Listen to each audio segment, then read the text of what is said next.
Yang penting jangan diakali.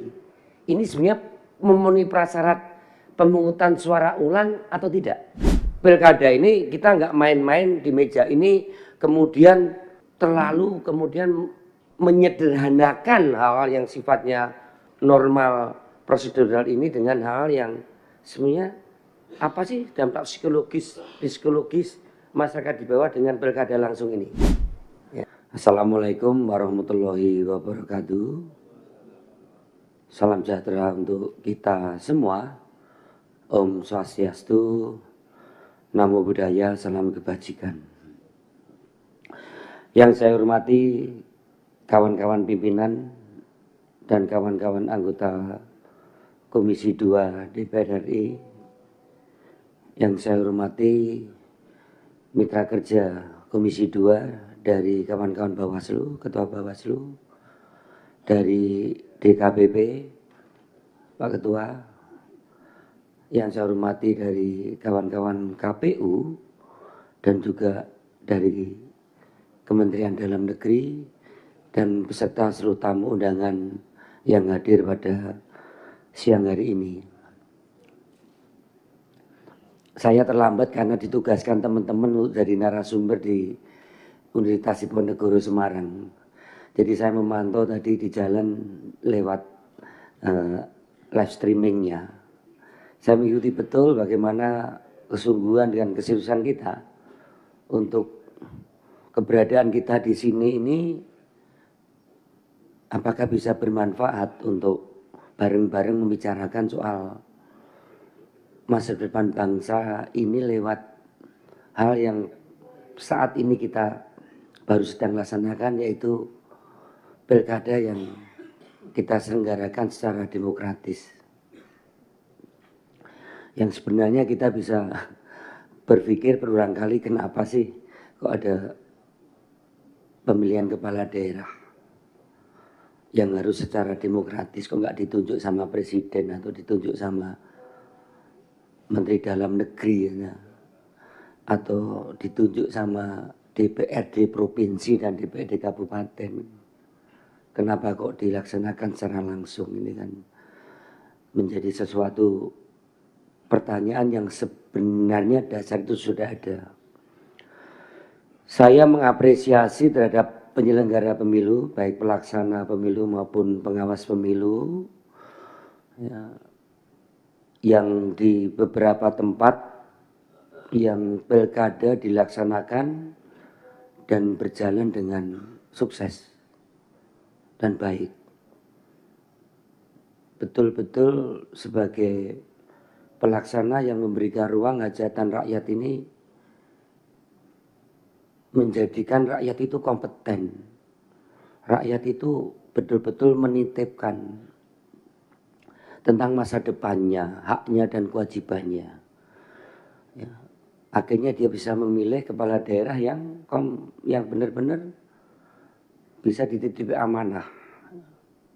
Kompetennya rakyat inilah sebenarnya juga tugas kita. Kalau rakyat semakin kompeten, rakyat yang semakin tahu hak dan kewajibannya yang dia lakukan untuk setiap momen pemilu, berarti pemilu ini semakin berkualitas. Akibat dari penyelenggara, pelaksananya, partai politiknya, kemudian aparatnya. Itu saya menyampaikan apresiasi terhadap para penyelenggara. Dan tentunya kita perlu evaluasi. Di beberapa tempat yang pilkadanya justru cenderung terjadi anomali-anomali. Dan anomali ini bukan tertutup. Semua membicarakan. Terjadi banyak anomali-anomali yang mungkin juga penyelenggaranya, baik pelaksana dan pengawasnya, itu nggak berdaya mengatasi anomali ini. Dan juga aparat-aparat yang ada. Ini perlu kita evaluasi. Ini jangan menjadi satu tradisi yang kemudian mencederai kehendak, keinginan kita untuk menjadikan pemilu ini menjadi lebih berkualitas. Karena faktor-faktor berbagai hal untuk pemilu itu berkualitas. Saya, teman-teman di sini dari partai politik sadar kok bahwa pemilu yang demokratis itu pilar utamanya adalah partai politik yang berkualitas. Tanpa ada partai politik yang berkualitas, pasti tidak akan terselenggara pemilu itu terjadi secara demokratis. Maka walaupun kita partisan, kita tahu kok bagaimana bicara dengan kawan-kawan KPU yang kemudian banyak teman juga, Bawaslu, ya, dengan aparat. Ya. Ada aparat yang terlibat secara aktif mendukung paslon, baik itu dari kepolisian, baik itu dari aparat ASN, sampai ke lurah, bahkan TNI. Ada. Tapi aparat yang tadi melaksanakan pemilu ini benar-benar berkualitas banyak. Saya tidak bisa ngebiak-uya seluruh aparat kepolisian tidak netral, tidak bisa. Jakarta jalan bagus. Saya tidak melihat polisi bertindak tidak netral. Namun di beberapa daerah juga ada. Nah, maka sektoral kita evaluasi mana-mana sih pilkada yang cenderung anomali-anomali itu kita buka. Yang seperti apa? Nggak usah salah benar sharing aja ya kan. Supaya nanti kita bisa benahi, kalau perlu dipanjakan supaya kita bisa lebih jenis sebenarnya plus minusnya kayak apa sih pilkada langsung itu. Misalnya soal C6. Apa masih perlu sih C6 ini? Apa kita masih perlu ada surat pemberitahuan misalnya kalau sudah ada KTP elektronik, di situ sudah ada daftar pemilih tetap, tinggal nyocoknya aja loh. Wong akhirnya surat undangannya juga dibuka ke DPT. Ya. Gaduh antara yang terima C6 dan yang tidak C6. Ujung-ujungnya udahlah, yang penting bahwa KTP bisa nyoblos misalnya. Atau wah, ada yang karena posisinya kalah karena C6-nya tidak terbagi. Namanya di bawah petugas TPS juga tidak sama dengan kualitasnya. Yang tidak bawa C6 nanti jam 1. Ada. Nah ini kita perlu ada keputusan ini. Di meja ini C6 apakah masih akan ada untuk pemilu-pemilu ke depan misalnya. Terus apa gunanya single identity? Wong wis ono udah ada KTP elektronik. Kemudian partisipasi cenderung turun daripada pileg dan pilpres. Ayo kita kaji. Partisipasi mungkin sama, mobilisasinya beda. Ya zaman pileg itu yang memobilisasi tidak hanya partai politik. Aryo Bimo memobilisasi, Pan-Pan mobilisasi. Ya. Mungkin ini justru partisipasi yang lebih real misalnya. Tapi bagaimana meningkatkan partisipasi? Kita bedakan dengan mobilisasi. Bentuk seperti apa? Terutama Gen Z yang dilihat sangat minim menggunakan hak pilihnya. Mari kita lihat secara lebih detail hal yang menyangkut persoalan-persoalan pilkada ini. Tapi selain tadi dasar konstitusi yang disampaikan teman, sebenarnya kan pilkada ini ada karena faktor kesepakatan kita di dalam konsepsi negara kesatuan Republik Indonesia ini kita tidak lagi mendengungkan sistem pemerintahan yang sentralistik. Sentralistik dijadikan desentralisasi. Desentralisasi dengan otonomi daerah. Nah, otonomi daerah itu supaya ada peningkatan kesejahteraan di daerah yang secara merata 508 kabupaten kota dengan 37 provinsi itu kita sepakati dengan pemilihan kepala daerah secara langsung. Supaya pembangunan peningkatan pendapatan per kapita atau PDB daerah itu mendapatkan partisipasi rakyat yang dimulai sejak rakyat itu nyoblos. Sejak rakyat itu memilih kepala daerahnya. Maka butuh kepala daerah yang legitimate. Supaya menjadikan tidak hanya kepala daerah, bupati wali kota, tapi juga pemimpin daerah yang bisa memberikan motivasi terhadap pembangunan di daerah. Sebenarnya motivasi kita, background kita melakukan pilkada itu adalah bagaimana rakyat ini berkehendak baik untuk memilih pemimpinnya. Jadi endorser orang pusat ini nggak terlalu penting. Mendingan didukung persatuan tukang becak di kota kabupaten tersebut malah lebih bagus. Atau paguyuban tukang bakso gitu bagi Mas. Daripada didukung di endorse oleh presiden RI ke-5, ke-6, ke-7, nggak penting tuh. Karena tujuan kita adalah desentralisasi. Tujuan kita adalah bagaimana rakyat itu berpartisipasi untuk memilih pemimpinnya yang akan mendukung kepemimpinan ke depan. Dan kita melihat perlu netralitas. Penting ini Pak. Bapak coba turun. Kenapa terjadi konflik yang demikian tajam daripada pilpres dan legislatif? Kenapa sih Pak?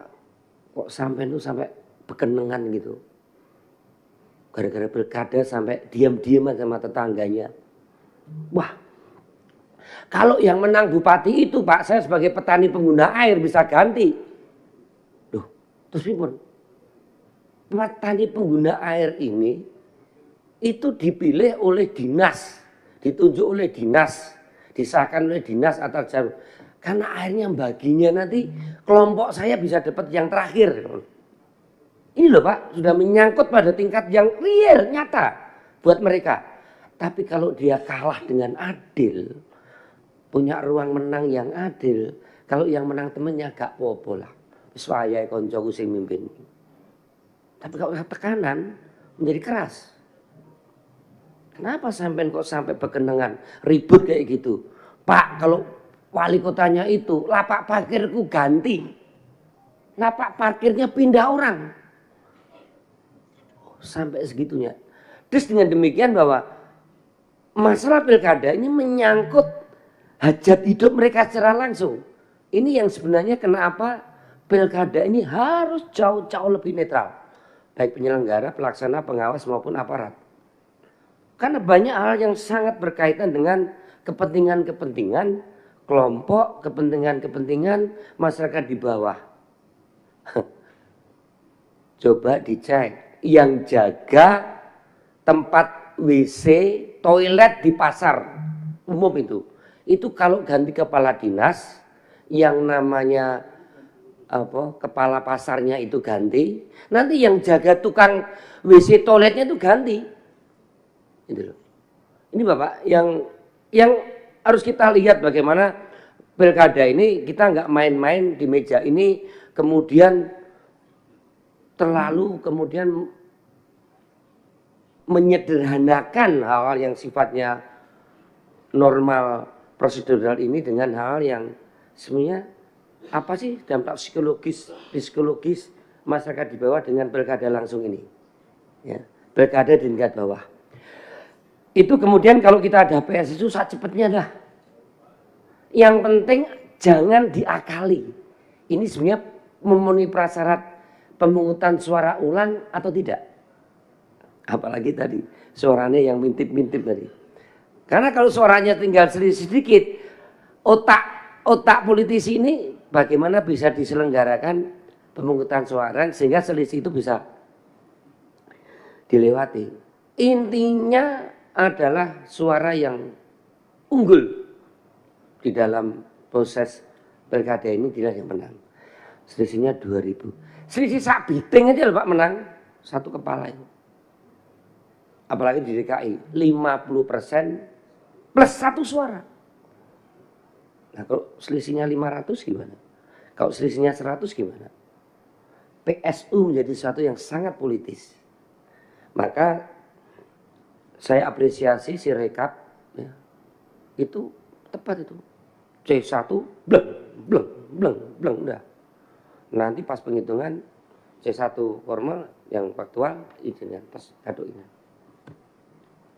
Kalau rakyat ini kalah dengan cara yang netral, yang adil, yang jujur, sudah terbiasa 5 kali pilkada. Belum pilkades, ya.